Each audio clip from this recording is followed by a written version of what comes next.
Bien, eh bien, je prends un deuxième conte dans les lettres de mon moulin, qui est la mule du pape.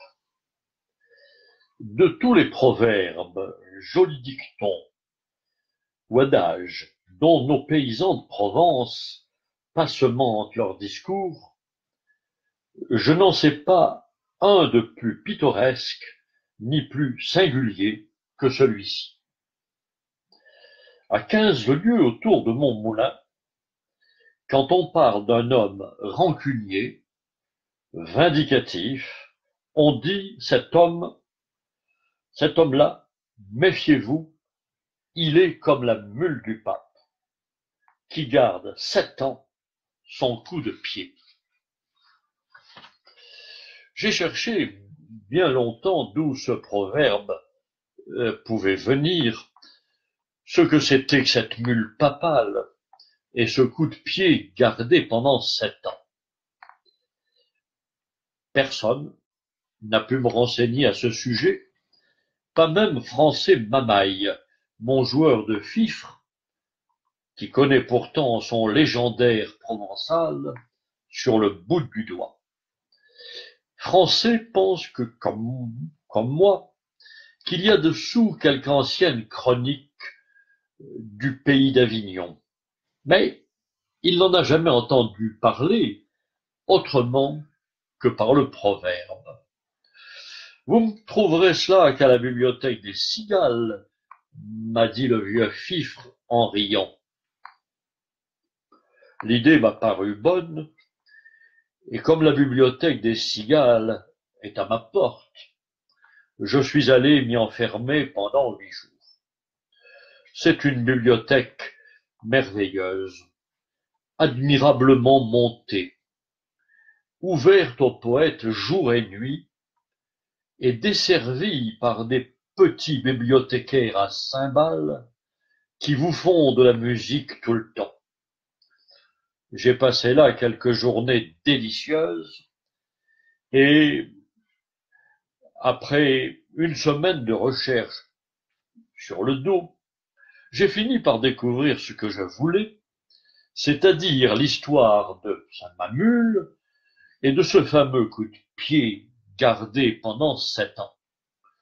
Le conte en est joli, quoique un peu naïf, et je vais essayer de vous le dire tel que je l'ai lu hier matin, dans un manuscrit couleur du temps, qui sentait bon la lavande sèche et avait de grands fils de la Vierge pour signer. Qui n'a pas vu Avignon du temps des papes n'a rien vu. Pour la gaieté, la vie, l'animation, le train des fêtes, jamais une vie pareille. C'était du matin au soir des processions, des pèlerinages, les rues jonchées de fleurs, tapissées de hautes lys, des arrivages de cardinaux par le Rhône, bannières au vent, galères pavoisées, les soldats du pape qui chantaient du latin sur les places, les crécelles des frères quêteurs, puis, du haut en bas des maisons, qui se pressaient en bourdonnant autour du grand palais papal, comme des abeilles autour de leur ruche.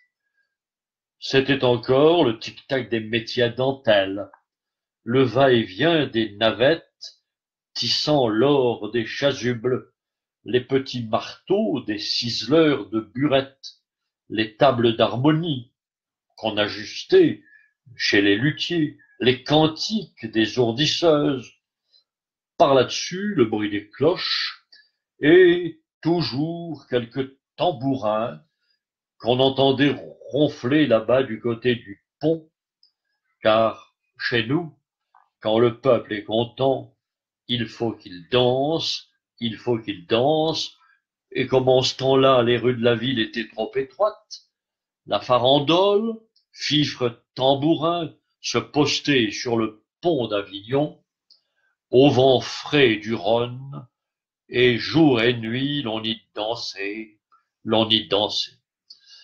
Ah, l'heureux temps, l'heureuse ville, des hallebardes qui ne coupaient pas, des prisons d'État où l'on mettait le vin à rafraîchir, jamais de disette, jamais de guerre.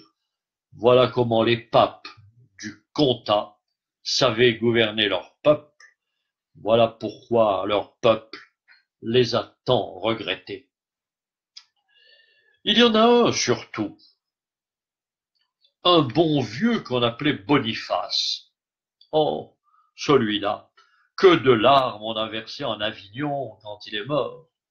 C'était un prince si aimable, si avenant, il vous riait si bien du haut de sa mule, et quand vous passiez près de lui, fussiez-vous un pauvre petit tireur de garance ou le grand viguier de la ville, il vous donnait sa bénédiction, si poliment. Un vrai pape d'Yvetot, mais d'un Yvetot de Provence, avec quelque chose de fin dans le rire, un brin de marjolaine à la barrette, et pas la moindre Jeanneton. La seule Jeanneton qu'on lui ait jamais connue à ce bon père, c'était sa vigne. Une vigne qu'il avait plantée lui-même à Châteauneuf, à 3 lieues d'Avignon, dans les Myrtes.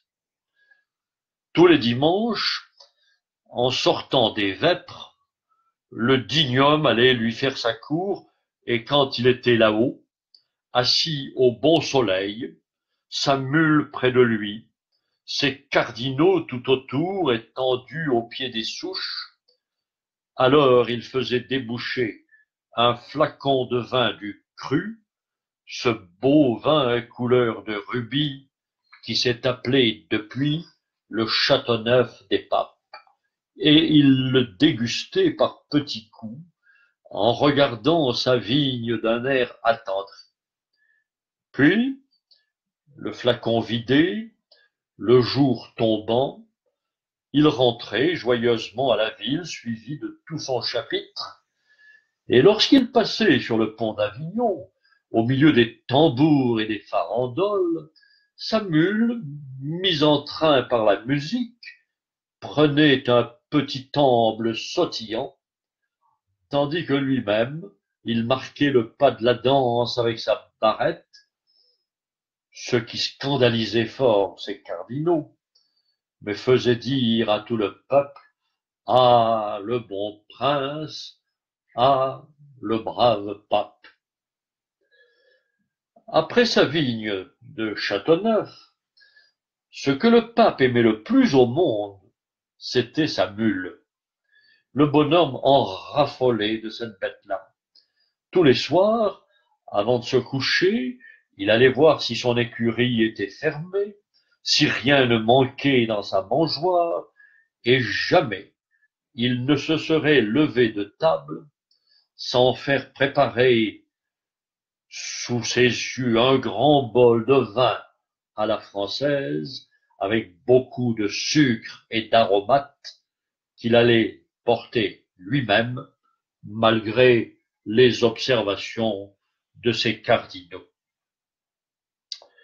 Il faut dire aussi que la bête en valait la peine.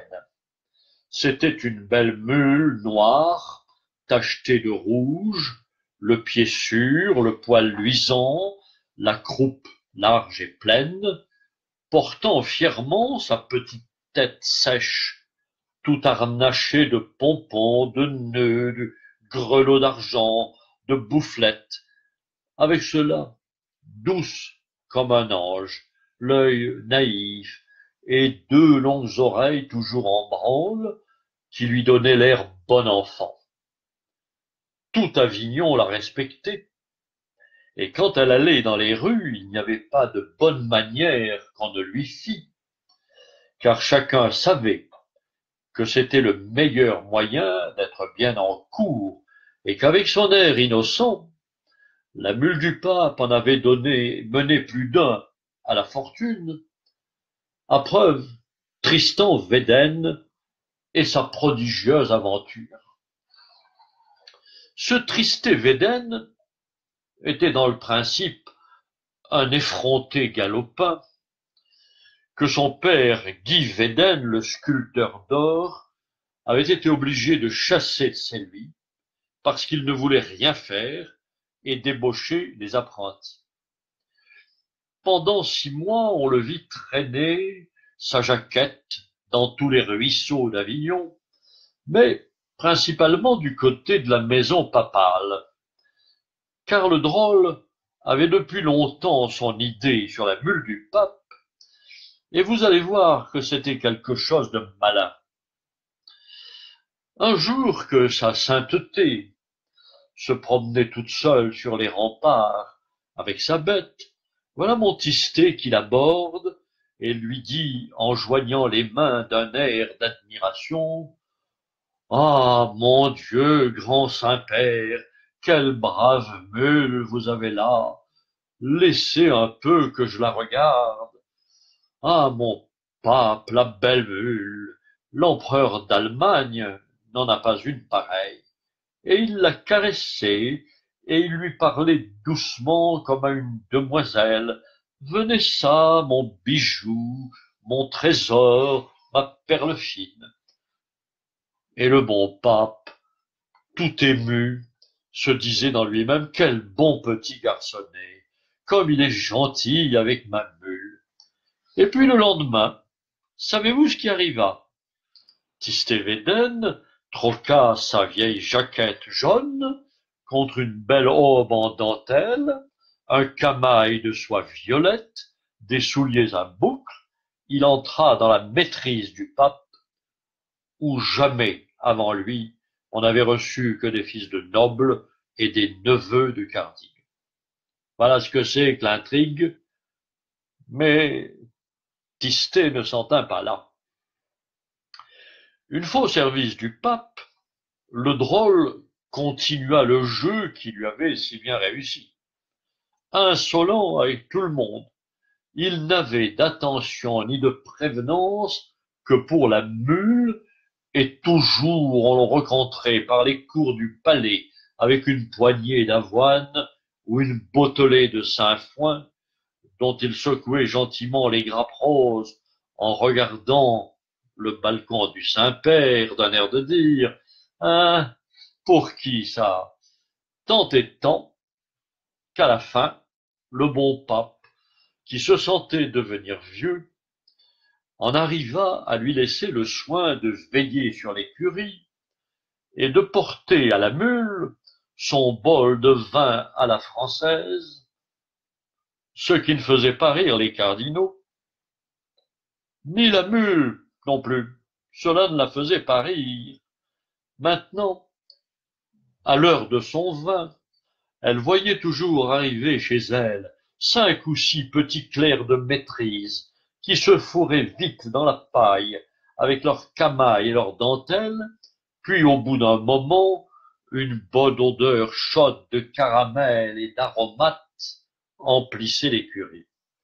Et Tistet Védène apparaissait portant avec précaution le bol de vin à la française.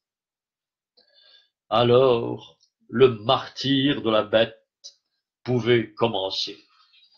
Ce vin parfumé qu'elle aimait tant, qui lui tenait chaud, qui lui mettait des ailes, on avait la cruauté de le lui apporter là, dans sa mangeoire, de le lui faire respirer, puis qu'elle en avait les narines pleines. Passe, je t'ai vu, la belle liqueur de flamme rose s'en allait toute dans le gosier de ses garnements. Et encore, s'il n'avait fait que lui voler son vin. Mais c'était comme des diables, tous ces petits clercs, quand ils avaient bu. L'un lui tirait les oreilles, l'autre la queue, Quiquet lui montait sur le dos, Béluguet lui essayait sa barrette, et pas un de ces galopins ne songeait que d'un coup de rein ou d'une ruade. La brave bête aurait pu les envoyer tous dans l'étoile polaire, et même plus loin. Mais non, on n'est pas pour rien la mule du pape, la mule des bénédictions et des indulgences. Les enfants avaient beau faire, elle ne se fâchait pas, et ce n'était qu'à Tistet Védène qu'elle en voulait. Celui-là, par exemple, quand elle le sentait derrière elle, son sabot lui démangeait, et vraiment il y avait bien de quoi. Ce vaurien de Tistet lui jouait de si vilains tours, il avait de si cruelles inventions à prévoir. Est-ce qu'un jour, il ne s'avisa pas de la faire monter avec lui au clocheton de la maîtrise, là-haut, tout là-haut, à la pointe du palais? Et ce que je vous dis là n'est pas un conte. 200 000 Provençaux l'ont vu. Vous figurez-vous la terreur de cette malheureuse mule lorsqu'après avoir tourné pendant 1 heure à l'aveuglette dans un escalier en colimaçon et grimpé je ne sais combien de marches, elle se trouva tout à coup sur une plateforme éblouissante de lumière et à quelques 1000 pieds au-dessous d'elle, elle aperçut tout un Avignon fantastique, les baraques du marché pas plus grosses que des noisettes, les soldats du pape devant leurs casernes comme des fourmis rouges, et là-bas, sur un fil d'argent, un petit pont microscopique où l'on dansait, où l'on dansait. Ah, la pauvre bête, quelle panique! Du cri qu'elle poussa, toutes les vitres du palais tremblèrent. Qu'est-ce qu'il y a? Qu'est-ce qu'on lui fait? S'écria le bon pape en se précipitant sur son balcon. Tistet Védène était déjà dans la cour, faisant mine de pleurer et de s'arracher les cheveux. Ah, grand Saint-Père, ce qu'il y a! Il y a que votre mule, mon Dieu, qu'allons-nous devenir? Il y a que votre mule est montée dans le clocheton, toute seule. Oui, grand Saint-Père, toute seule. Tenez, regardez là-haut. Voyez-vous le bout de ses oreilles qui passe? On dirait 2 hirondelles. Miséricorde, fit le pauvre pape en levant les yeux. Mais elle est donc devenue folle. Mais elle va se tuer. Veux-tu bien descendre, malheureuse? Pécaïre, elle n'aurait pas mieux demandé, elle, que de descendre. Mais par où? L'escalier, il n'y fallait pas songer, ça se monte encore, ces choses-là. Mais à la descente, il y aurait de quoi se rompre 100 fois les jambes. Et la pauvre mule se désolait, et tout en rôdant sur la plateforme, avec ses gros yeux pleins de vertige, elle pensait à Tistet Védène. Ah, bandit, si j'en réchappe, quel coup de sabot demain matin! Cette idée du coup de sabot lui redonnait un peu de cœur au ventre, mais sans cela, elle n'aurait pas pu se tenir.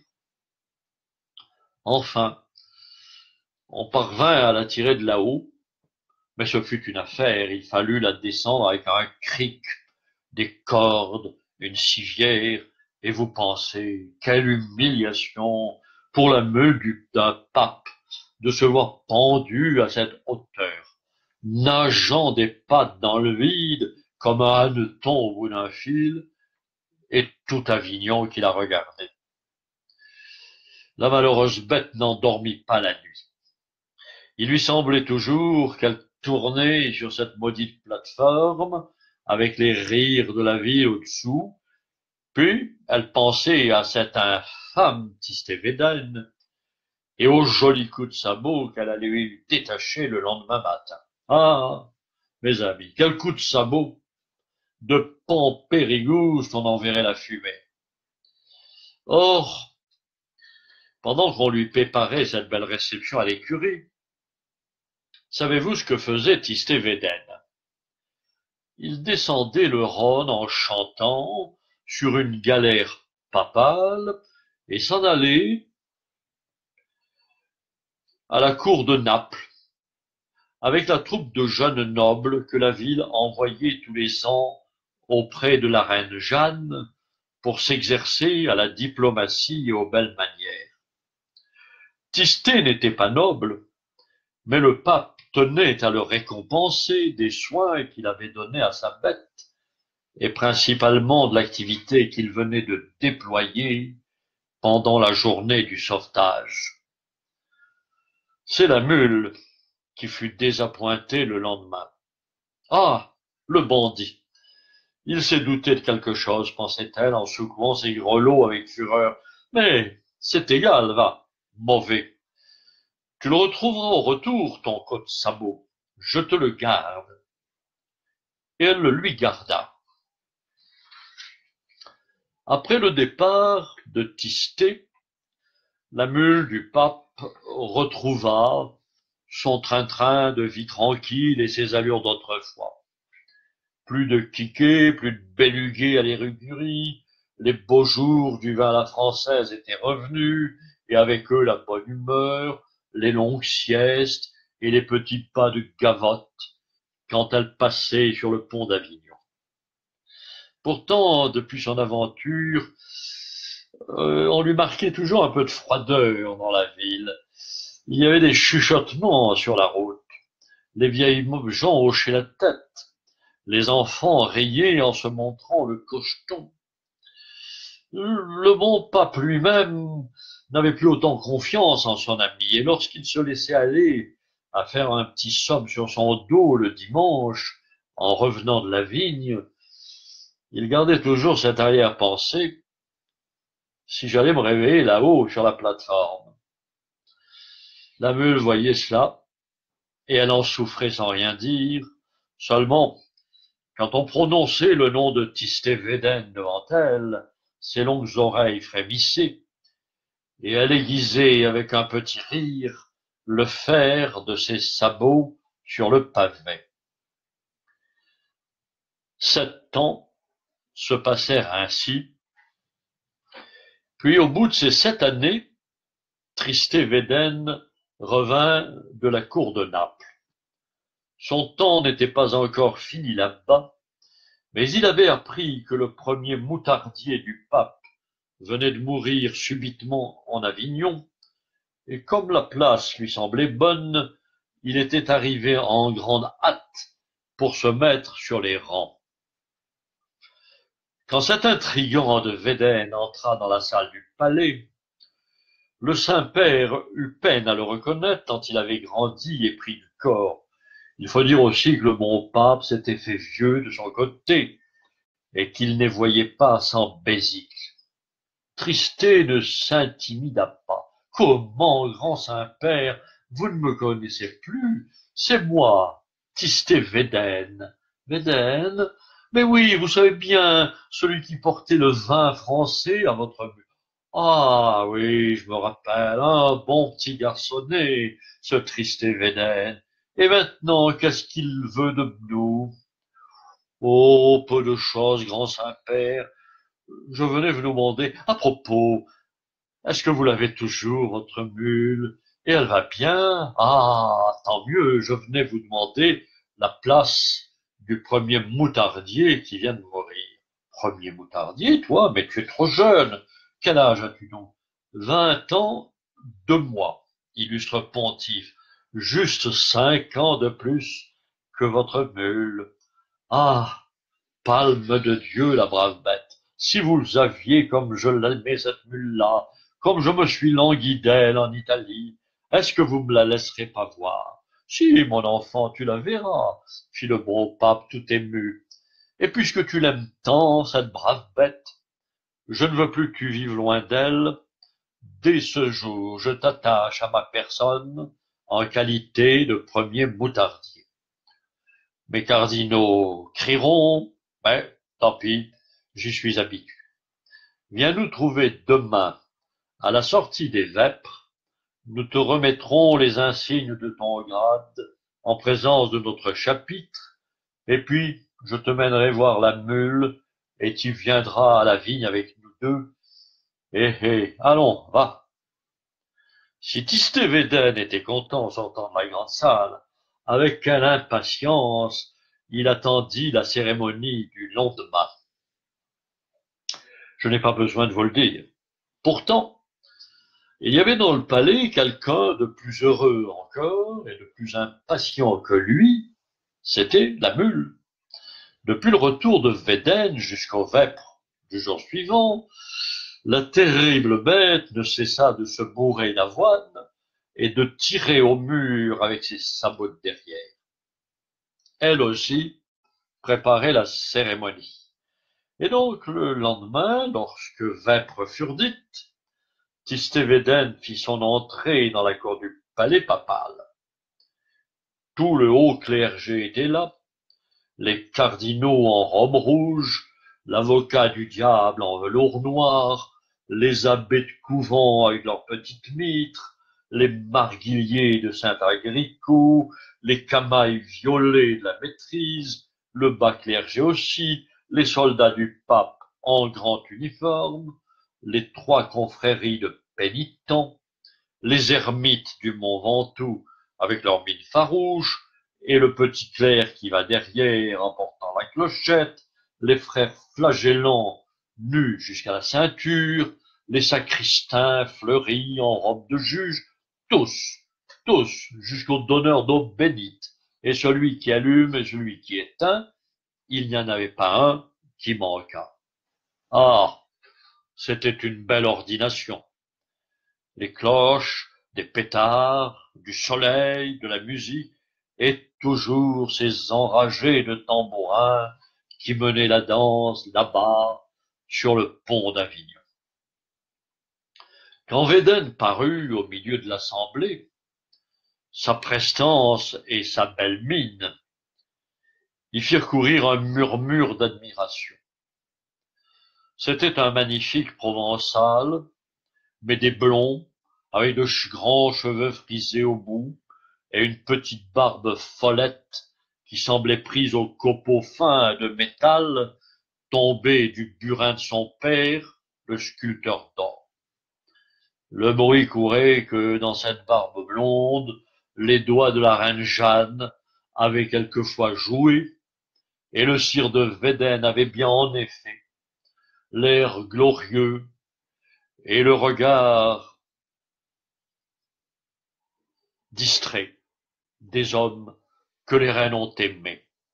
Ce jour-là, pour faire honneur à sa nation, il avait remplacé ses vêtements napolitains par une jaquette bordée de rose à la provençale, et sur son chaperon tremblait une grande plume d'ibis de Camargue.